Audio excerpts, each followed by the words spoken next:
আজ মাংসটা একটু অন্যরকম রান্না করছি। মাংস, পেঁয়াজ, রসুন, আদা, টমেটো সব একটু দুধের মধ্যে সেদ্ধ করে নিচ্ছি।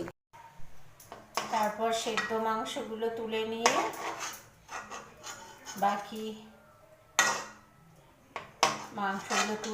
বাকি যে থাকবে পেঁয়াজ, দুধ, যে মিশ্রণটা থাকবে সেটাকে একটা মিক্সিতে নিয়ে, ঠান্ডা হলে মিক্সিতে নিয়ে পেস্ট করতে হবে।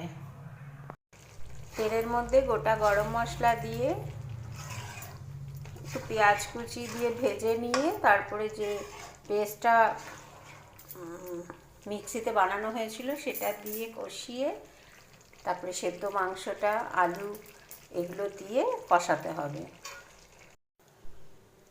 এই যে মাংসটা হয়ে গেল।